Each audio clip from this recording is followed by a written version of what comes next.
Welcome to the Knowledge for Men show. Your life will never be the same. Your level of success will seldom exceed your level of personal development. I want to die empty of regret. I want to die empty of my best work. We don't understand who we are. Instead, we're living out somebody else's narrative. What one man can do, another man can do. If it's been done, it can be done again. Being yourself and being your truest, most authentic self in every moment. If it scares you or makes you a little afraid, do it. Follow your heart and your gut. The first stage, I think, is finding you, like finding out who I am today. Stuff will not work. You will have things that fail. Success is when you're a happy, fulfilled person. How do you define success? It's your life, and you are the creator of the movie script that is your life story.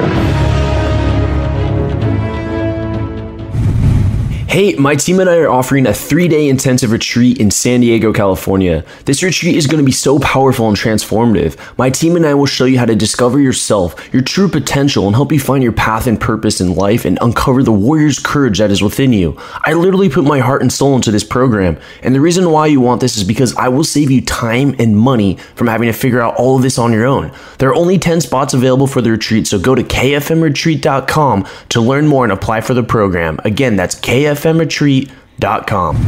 All right, guys, welcome to the show. I'm here with Dr. Joe Martin. He's an award-winning speaker, author, professor, and retention expert. He's authored or co-authored 7 books. He's regarded as the educator's educator and the country's leading expert on new teacher retention and student motivation issues. All right, Dr. Joe Martin, happy to have you on the show here. Hey, Andrew, man. Thanks for inviting me to be on the show, man. I love it. I'm really thrilled to have you here. Just recently joined the Lion's Den. You told me a little bit about yourself, but before we dive into your story, we kickstart off every show with a favorite success quote of the guest or some sort of saying that they've lived by. So go ahead and explain to us what you got and why you chose that. Okay, that's easy. And any of my former college students out there who had me as their teacher would vouch for this particular statement. I have a simple saying and a simple philosophy that I live by. Watch what most people would do in a given situation and do the total opposite. Just kind of like breaking against the status quo, or it sounds like a lot to do with your environment, putting yourself in the right environment, or maybe you're putting yourself in the wrong environment and you got to do the opposite. Absolutely. The simple philosophy is that if you follow the crowd, you're going to get what most of the crowd usually gets. And most people, they talk, they don't take action. Most people procrastinate. Most people make excuses and do not accept responsibility. So my philosophy has always been watch what most people do in a given situation. And 9 times out of 10, you're going to get uncommon results and unexpected results. And one of my students asked me one day, he said, well, Professor Martin, what about that 10 time when you go in the opposite direction? I said, well, you're going to jail, but it'd be worth the risk. So I don't have a problem with going against the status quo. Yeah, I like that. I've looked into your story a little bit and I'm really impressed. So I know that this is going to make for a really good episode. Take us back to the days when things weren't as great as they are now and you were learning and growing. And so take the mic and go ahead and share with us how you got started with what you do. Okay, well, I grew up in one of the toughest projects in Miami in a place called Liberty City. Anyone who's listening may not be familiar with Liberty City, but if they've ever heard of Grand Theft Auto, the game, they've heard of Liberty City. My mom was 16 years old when she gave birth to me. She had me at the age of 16, and she had my sister at the age of 17. And my dad walked out on us when I was only 2 years old, so I didn't know who my dad was growing up as a kid. And so my mom was left by herself raising these 2 kids on her own. And obviously we were very, very poor. I tell people we were so poor that my sister was stealing food from her fast food job just so we could eat. And that's when I was in high school. But my mom was also an abusive alcoholic. She used to drink 2 6-packs a night. And she would send me out to get the beer for her.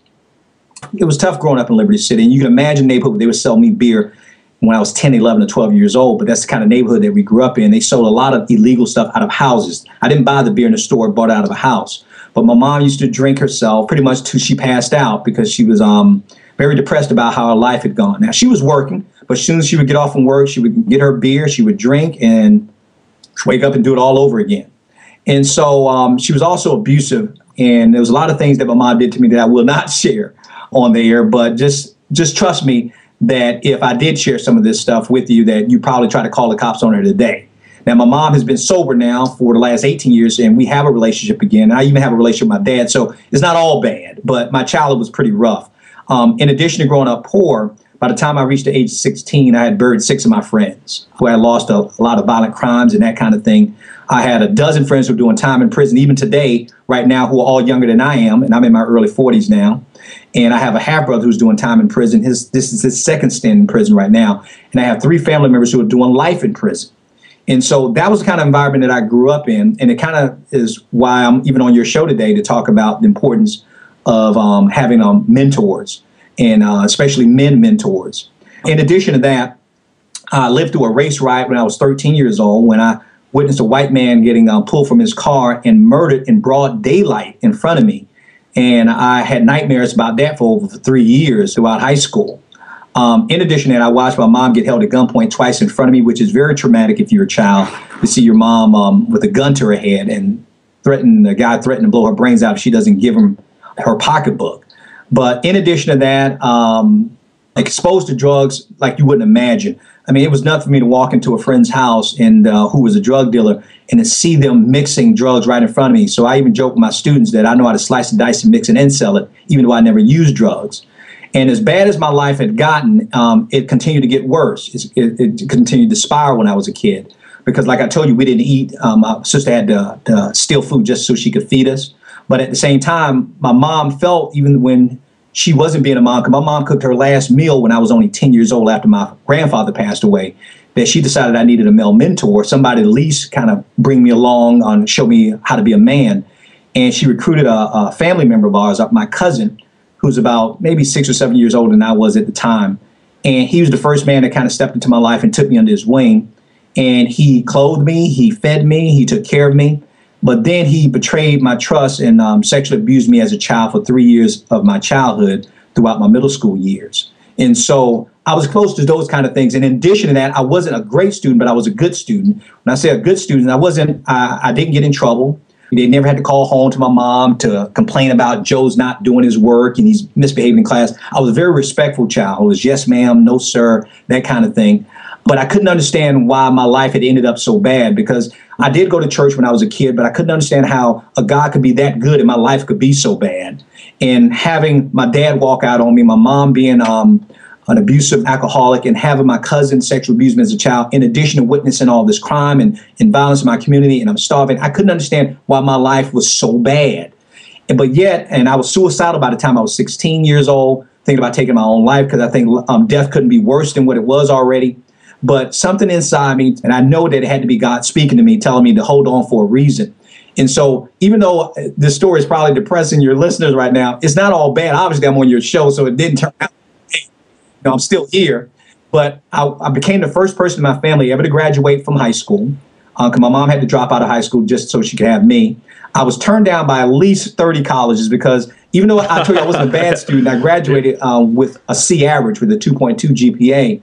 And not one teacher and not one academic advisor or a school principal or paraprofessional in the education system told me I should go to college. But the only reason I decided to go to college is I was going to join the military instead. The only reason I decided to go to college, and this goes back to my philosophy about doing the total opposite, I saw a lot of my friends going to college. And I couldn't understand why some of my friends were going to college, because they couldn't tie their shoes and say their name at the same time. You know, I'm thinking, they're not even that smart. How come they're going to college? And so I thought you had to be smart to go to college, but they were going to college. So the obvious question I asked myself is, if they could do it, how come I couldn't do it? So I decided to, even though in spite of my intelligence, my IQ, I decided I was going to try college and give it a shot. But I got turned down by at least 30 colleges. But one college did accept me, and I found out that was because they were a community college. You don't eat community college. So as long as you're breathing, you can get into community. You get it, yeah. And so I got into community college. My first semester in college. Now understand, Andrew, that when I was in high school, the only A I ever received was in PE. They graded on a curve, thank God, okay? But when I got to college, my first semester, because I didn't know any better, I took 17 credits, which I do not advise that to anyone going to college, because I didn't know any better. Out of ignorance, I took 17 credits, but my first semester, 4.0. Ended up graduating with honors from that 2-year school with my A degree, which is the only degree I display on my wall. I don't display my high school diploma, my doctorate, my master's, nothing, just that A degree. But I was offered academic scholarships, some of the same colleges that turned me down when I initially applied. And I went to a smaller school called the University of West Florida in Pensacola, Florida. Population about 10,000 students at that college, small college. And the acronym is UWF, University of West Florida. But when I showed up on that campus, Andrew, I found out the UWF stood for something else, the University of White Folks. Okay. It's not because I'm being racist, because I was the only African-American male in all of my classes. Okay. Every last one of them. And so I didn't run into any African-American males in any of my majors. And so I wasn't exposed to diversity on my campus, but I ended up graduating early at the top of my class from that university at the age of 20, was voted Student of the Year out of 10,000 students on that campus. And to make a long story short, I ended up moving my mom out of the projects, bought my first house before I graduated from college, started my first business at the age of 22, became the youngest professor in the state of Florida at the age of 24. And also to update your notes there, I went on to co-author and write up to 12 books. Oh, 12? Yeah, I think that bio that you had was probably old, that it had 7, but it's now up to 12. All right. So, and I travel all over the country now and training teachers, the same ones who didn't believe in me. Now I've trained over 250,000 teachers, reached probably 1.6 million students, and helping them achieve better in school. But now, out of all of that, the other part of the story, which no one else hears, is that by the time I reached the age of 33, I almost lost it all because I still hadn't developed as a man. And that's the shocking part to anyone who knows me, because they saw me as being very, very successful. And I had achieved the American dream, and I had succeeded as a male, but I had ultimately failed as a man. And that's the story that most people do not know about. And that's why I'm on your broadcast today. All right. I was really hit with your story in the beginning, with your childhood and what you were surrounded by. So I appreciate your vulnerability and sharing that here with my audience openly. What kept you out of prison and selling drugs when it was all around you? What a part of you was telling you no to that? You know, and I get asked that question a lot, especially by students, because the temptation is all around me, and I was exposed to it. I mean, I had family members who were drug dealers, and I'm just telling just the basic truth. I wish I'd come up with something more poetic but it's basically this. I didn't do it because I was more scared of my mom than I was of the drug dealers and the gangbangers. That's pretty much it. My mom pretty much told me, and I'll quote her word for word, if you ever sell drugs or end up in jail, I'm never coming to visit you. Just don't even call me. I told you she was also abusive physically. And so my mom, she's only 4'11". I'm not even a big guy. I'm only 5'5", and that's on a good day. Okay. And so, but my mom told me that. And even though she put the fear of God in me, that she would not respond, she would kill me if I did anything wrong, because a lot of my friends were doing it. But at the same time, on a more philosophical level, it wasn't ironic that I became a professor, because I was a very logical thinker. And my thinking was also this, is that, yeah, one, my mom would kill me. I don't want my mom to kill me. But at the same time, I also saw my mom working 2, sometimes 3 jobs. And I said to myself, if drugs and all this other stuff and the crime element was so great, my mom is smart. Why won't she sell drugs? My aunt was selling drugs. You know, my cousins were selling drugs. My best friends were selling drugs. How come my mom didn't get with the dope game? And so I also figured that, wait a minute, there's got to be a reason she's not doing it. And if I did do it while she's working 2 or 3 jobs, I'm disrespecting and dishonoring her, if that makes any sense. Because I might as well, I tell students all the time, I say, if for me to sell drugs, I might as well just go to my mom, wake her up in her sleep, and just spit in her face. That's how I looked at it. Now, most kids don't look at it that way, but me as a kid, I looked at it that way. And to let you know how different I was as a child, even though I told you I wasn't that smart and that kind of thing, I used to try to run with the bad group, with the gang members, because it was more so to protect your turf, kind of your neighborhood.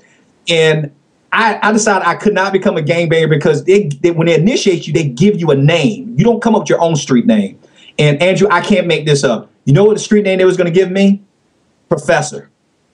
And I'm thinking, how in the world I'm going to be tough with the name Professor? You know what I mean? And they wouldn't change it. I said, why y'all naming me Professor? And their response to me is, says, Joe, he said, because you always analyze everything. And I thought, I don't stand a chance fighting in the streets with a name like Professor.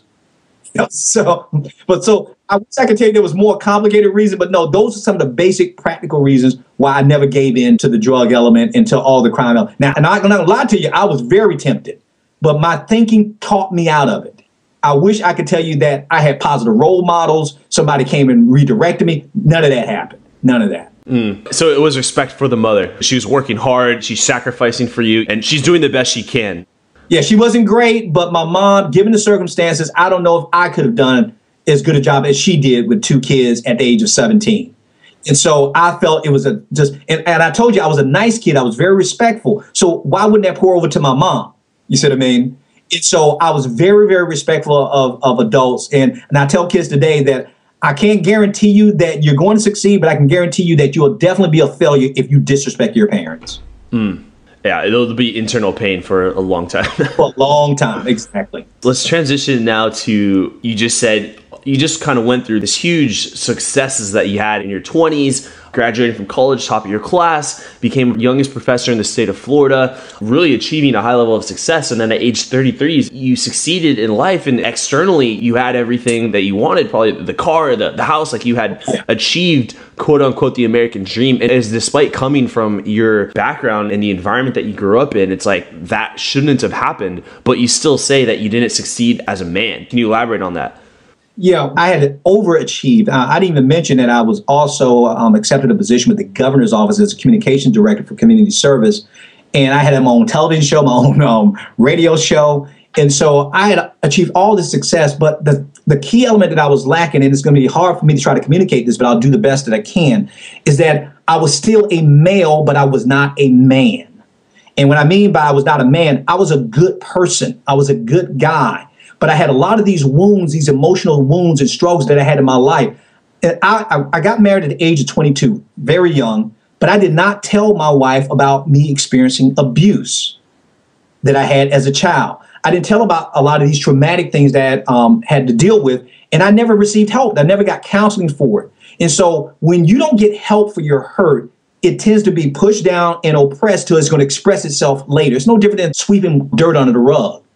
And so I never told her about, if I can explain this the right way, you asked, why didn't I sell drugs and I didn't do all this other stuff? A lot of people use drugs, alcohol, gambling as medication for their pain. You know that, Andrew.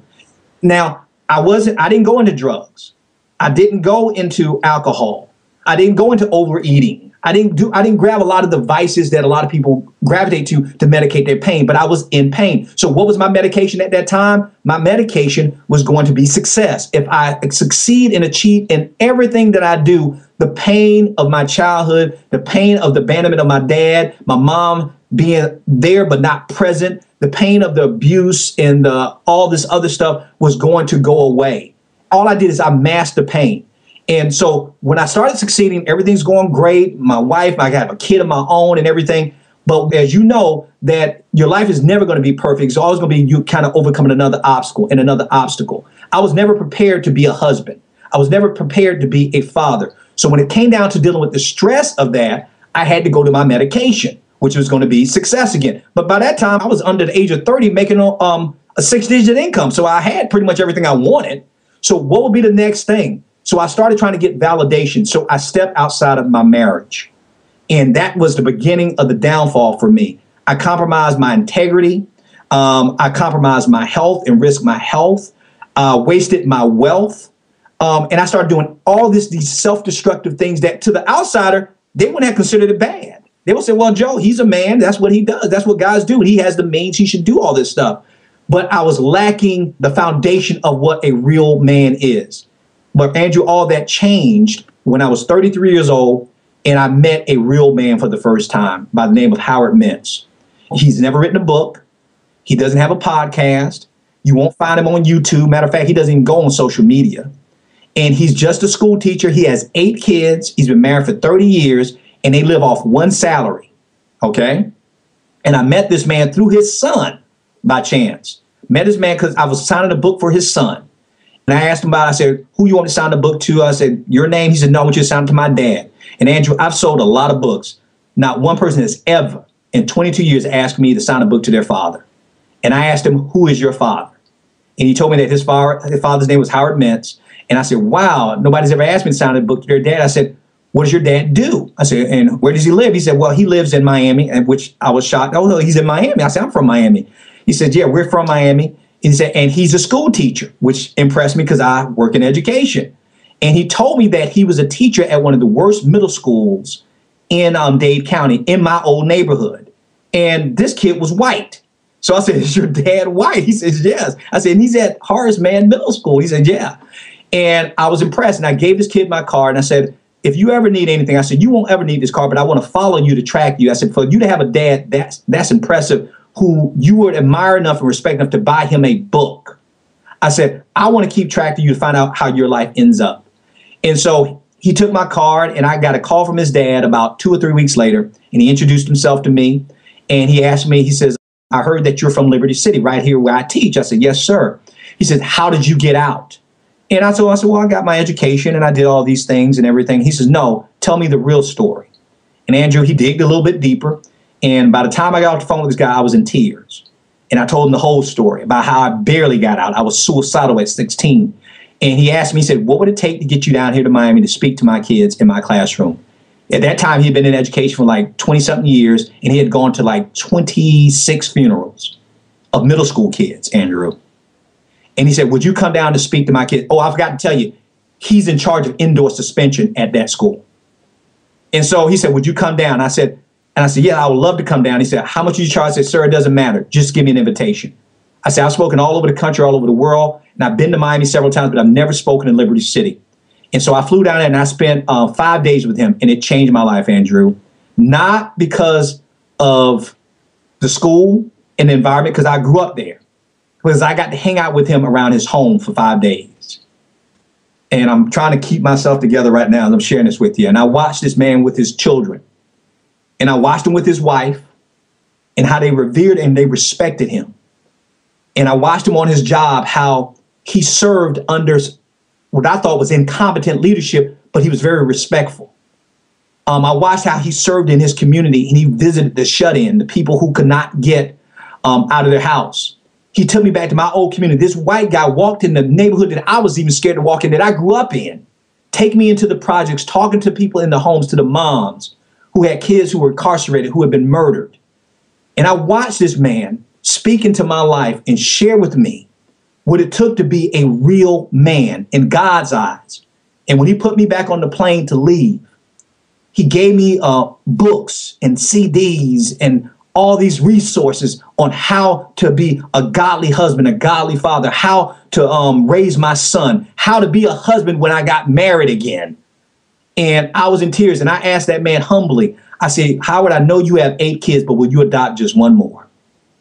And he's been mentoring me since then. And it's changed my life. So that's where I am right now. I'm hoping that answers your question. Yeah, it does. It's quite the guy there. He needs to write a book. Yeah. What does it mean to be a real man versus being a male? Oh, and that's a great question, because I tell the men that I mentor now, because I mentor a lot of guys who, how like he mentored me. And a lot of times we're learning how to be man by trial and error. And here's a simple way, and I'll answer your question, but here's a simple way of looking at it. If you go into any classroom of just males and the girls weren't around, and I don't care if it's elementary school up to high school, and you ask them, how many of you want to be a successful man? What percentage do you think will raise their hand? 100%. And you said, how many of you want to be great fathers one day? What percentage do you think will raise their hand? 100%. How many want to be great leaders in your community one day? 100% will raise their hand. How many wanted to be great husbands if you get married, great fathers? 100% raise their hand. Now, here's the sad thing about it. How many of you were shown how to be one by your own father? Then watch the number of hands. That breaks my heart. So most of these boys, they want to be, but have no clue. So what is a real man? I'm not going to make it complicated, okay? I'm not going to make it complicated. Now, this is based on my belief and my philosophy. A real man is humble, is a man of integrity, that he put God, his God, or whatever he believes in, his higher power above all things, including his wife and his family, because his higher power leads him on how to be a good husband and a good father and a good community leader. Now, in addition to that, and a lot of men, they understand that. They get that part. Yeah, Josh, I have integrity. I should be humble. And yeah, I should believe in something bigger than myself. I shouldn't be selfish. But here's the other component that most men don't know. If you want to be a real man not only does those things, but feels obligated that he has a responsibility to go back and teach other young men how to do the same. That's where the disconnect was for me. Andrew, here's the question that you probably should ask me. Joe, where were the men in your neighborhood? doing all of this stuff. Where were the teachers, the male teachers, to say, that kid right there, Joe, you're not going to be a product of your environment. Come under my wing, and I'm going to show you how to do manhood. And the guy who did step up, you saw what he did. He abused the privilege. So my job and my mission is to create and duplicate and multiply more Howards of the world. Does that make sense? Because you'll never meet Howard, Andrew. You won't, because he won't write a book. He won't be interviewed on a show like this. So my thing is, I can't just be a great man. Andrew, you can't just be a great man. We need to create more Andrews. We need more Joe Martins. We need more Martin Luther Kings. We need to duplicate the efforts. They don't have to be famous. They don't have to be millionaires. They have to be men of integrity. That when a young man looks at him and says, that's what a real man is. I make more money than Howard. I have more degrees than Howard. I have more contacts than Howard. But I hope I'm half the man when I get older that he is right now. Wow, that's very powerful. The activity you did with those children, when you asked them they want to be a leader in their community and they raised their hand, and then when they asked them how many of them had their father show them how to be a man, very few raised their hand. Why do you think that is? It's probably like that everywhere. I don't think it's just that community.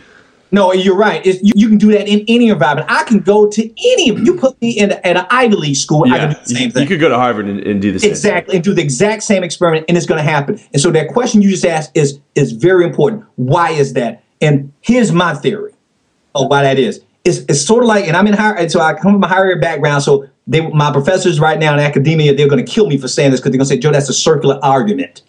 What it is because guess what? They weren't shown how to mentor other men. It's a catch-22, Andrew. The reason why, like, could my son say that now? No. You get it?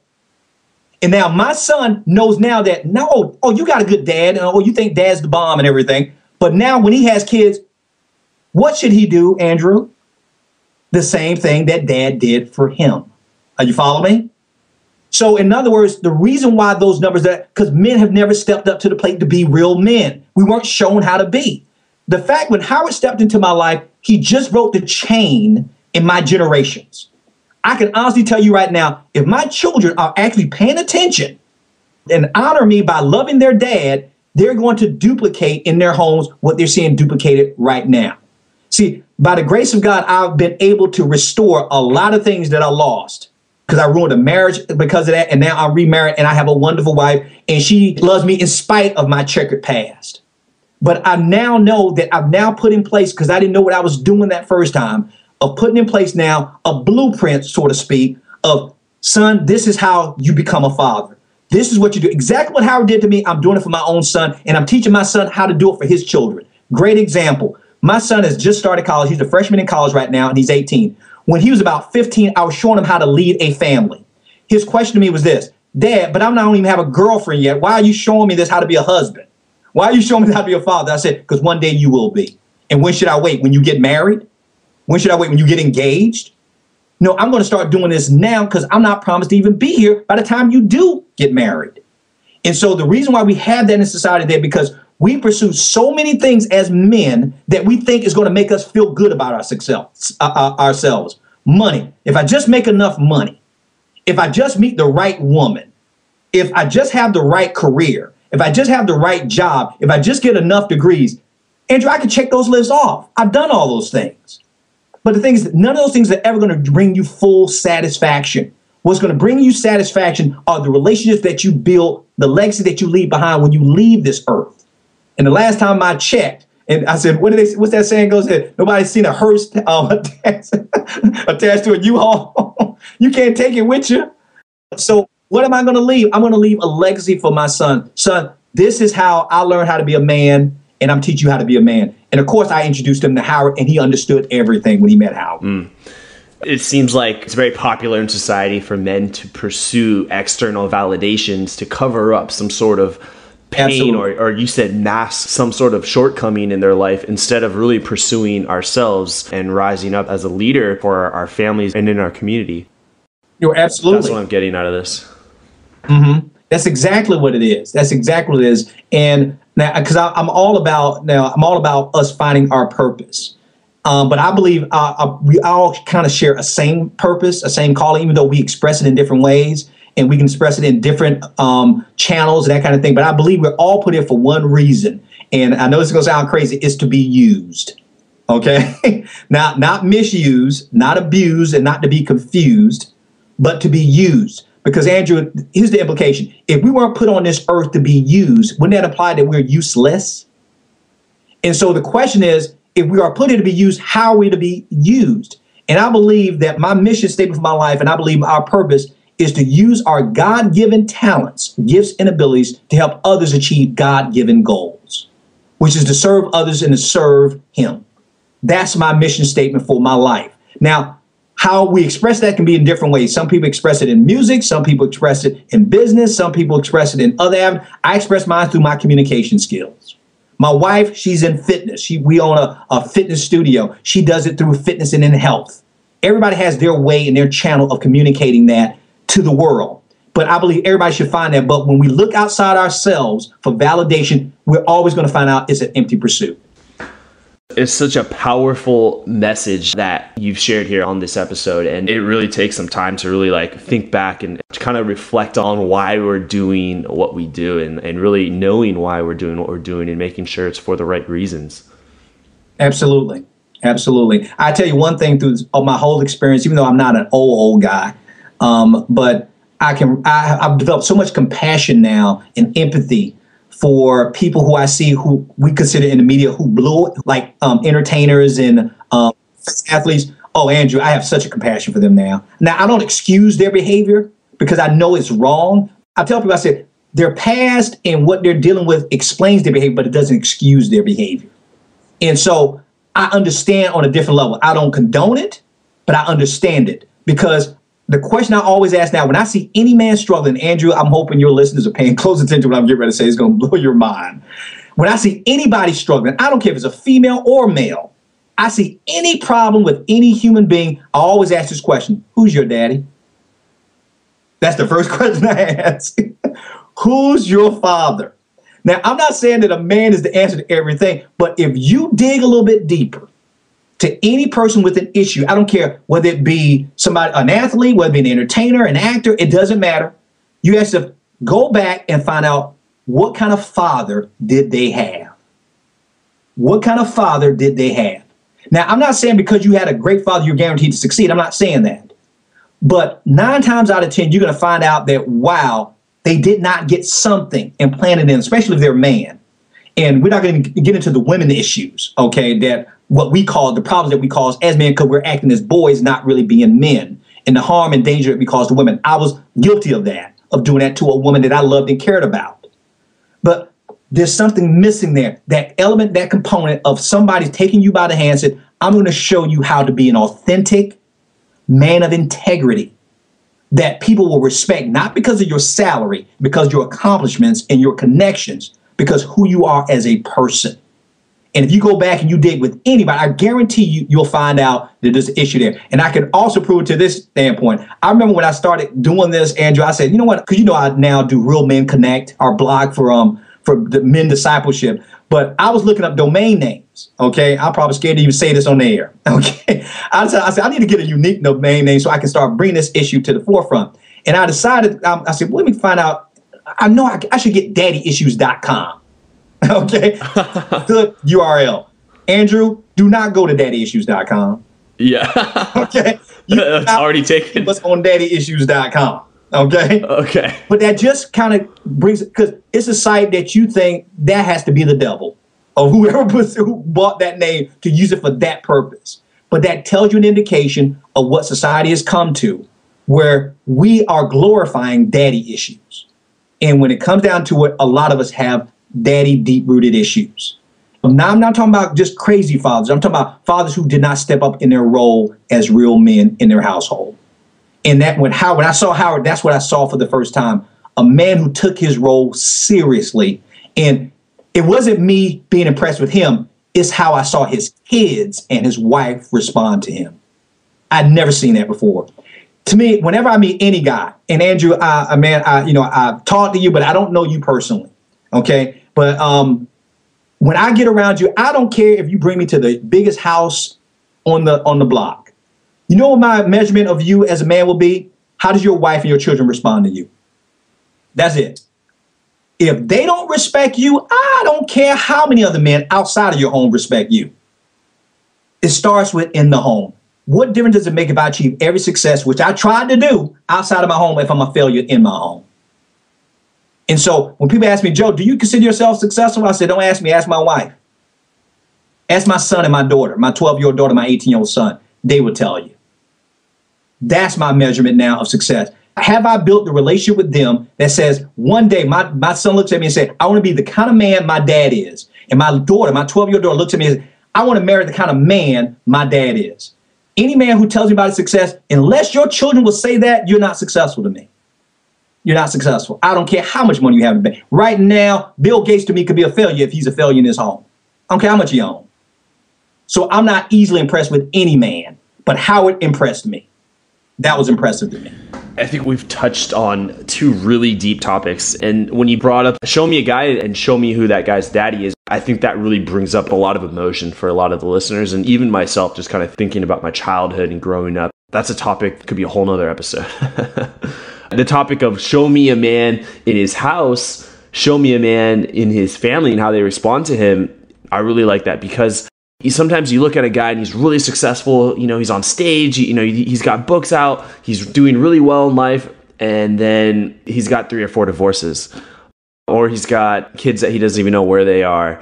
That's a big eye opener, I think, for a lot of guys. We do chase success, and to connect that to maybe some sort of external validation, not that everyone's doing that, but in your case where you're chasing success to mask the pain of your past, I think that's another deep rooted topic. I think that's an epiphany for a lot of guys.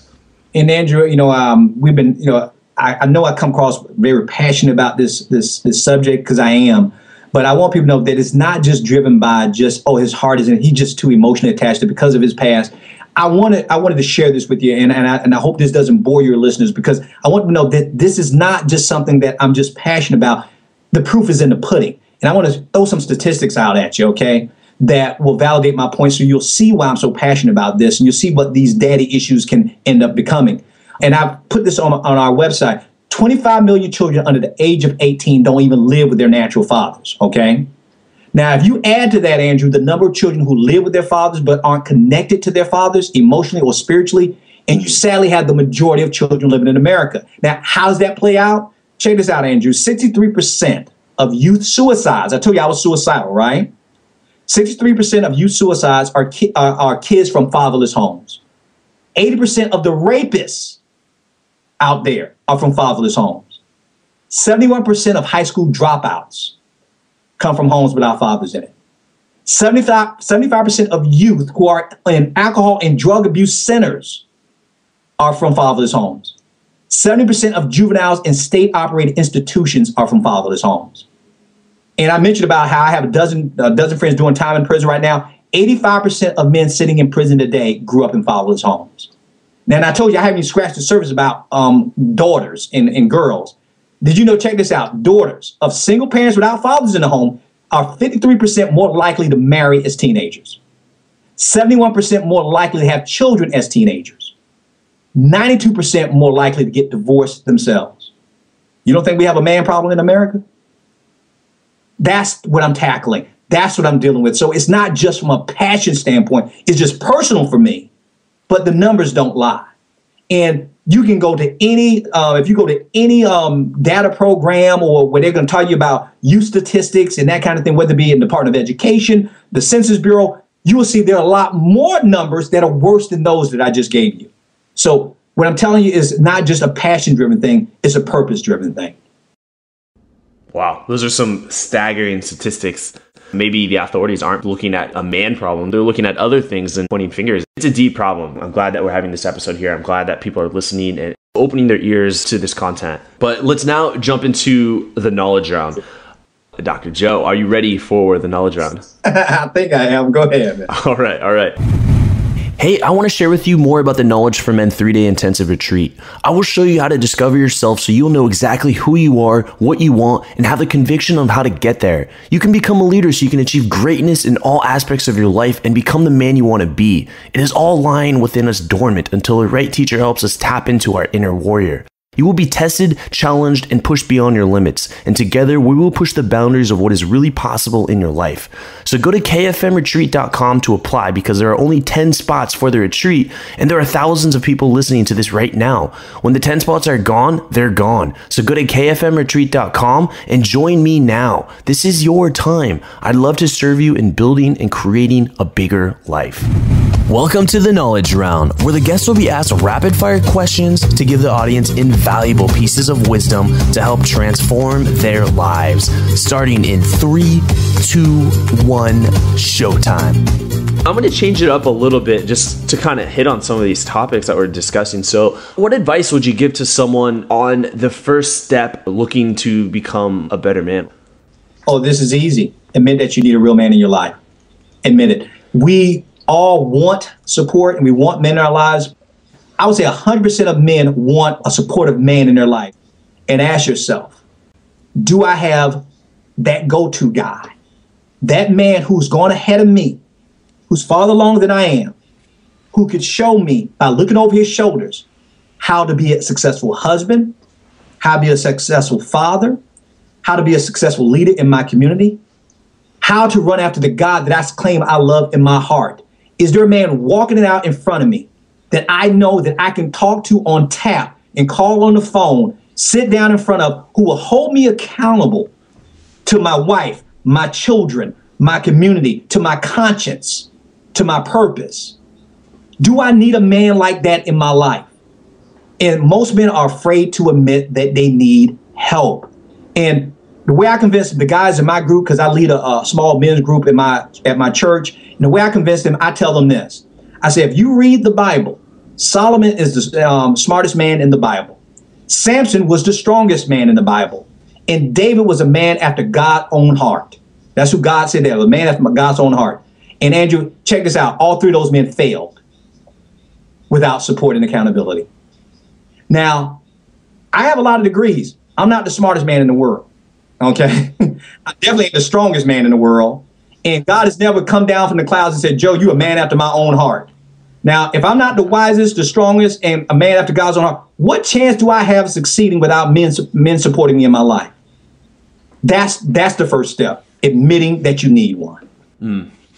And what was holding you back from becoming the man you are now today? Pride. That's easy. Pride. Because I'm going to show my dad I don't need a man. I don't need him. I'm going to show he made a big mistake by walking away from us. I'm going to show my mom that even though she wasn't doing her job, I'm going to succeed in spite of. I'm going to show everybody, even though I was abused, that I'm going to succeed. It was the pride fact that I don't need anybody. I'm smart enough. I'm good enough. I'm capable. I don't need help. And I thought I could do it by myself, and I couldn't. So pride was at the center of pride of selfishness. Is there ego in there? Oh, absolutely. You can't have pride without ego. And I said ego, EGO stands for edging God out. Okay? Because with that ego, you think that, hey, I have all the answers. And no one has all the answers. Nobody has all the answers. And so it has everything to do with ego and pride. To me, ego and pride are synonymous. Yeah. And what would you say are your 3 most influential books that have helped you on your journey, and why? I would say the first book was by Miles Monroe, and I know I'm going to mess up the title, but it was about a book on purpose. And you'll easily be able to find it because it's a bestseller about purpose, finding your purpose. The Purpose-Driven Life by Rick Warren, definitely. And a book by Patrick Morley called Man in the Mirror. That book, oh my goodness, it's all about man issues. I've probably read hundreds of books, and I can give you a lot of other books. But when it came to this journey of man, I can't forget, I know you said 3, but I got to throw another one out there. John Etheridge's book, Wild at Heart, was an awesome book. Those books were influential. And when I work with men, I always refer them to Man in the Mirror, Wild at Heart, The Purpose-Driven Life, those kind of books, and finding Miles Monroe's book, Finding Your Purpose, because they were the books to kind of get me focused and realize that I had some issues. All right. Those are good books there. And for the listeners, they could look at getting one of those books in audiobook format at kfmbook.com. You can check out one of these books for free in audiobook format. And now, Dr. Joe, I have a scenario here for you. Imagine you had 60 seconds with your 20-year-old self. What would you tell him to do, and what would you tell him not to do? Oh, I think that actually, unfortunately, it'd be easy for me to answer that question. I'm trying not to get emotional, okay? Yeah. Because my son asked me a similar question, Andrew, and he's off to college right now. Okay. I would tell him to come clean quicker about the abuse that he suffered as a child.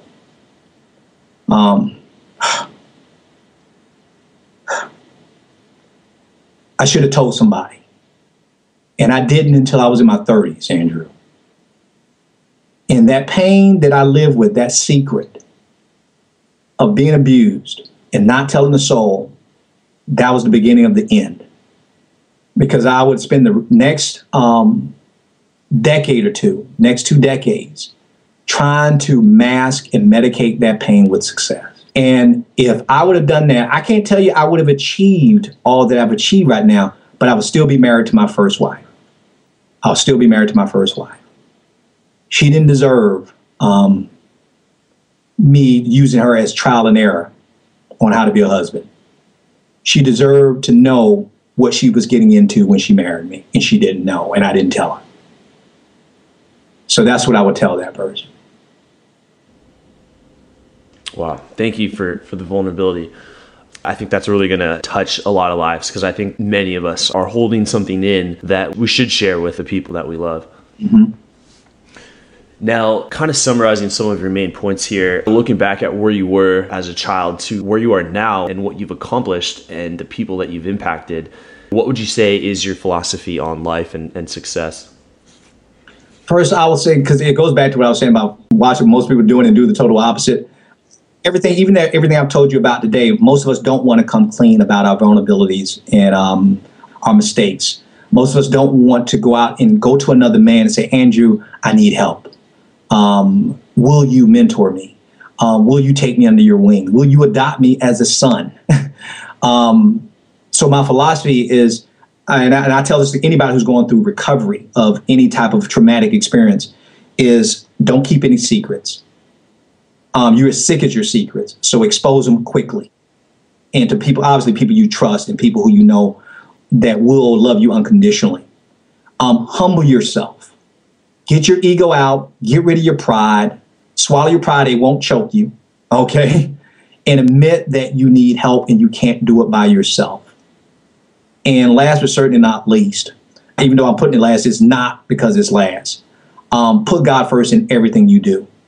I don't know what other people's religious beliefs are, but I know what mine is. And my Bible tells me in Matthew 6:33 that if I seek him first and his righteousness, all things will be added unto me. Now, listen to what I just said. If I seek him first, Andrew, all things will be added unto me. I want to be a successful husband first.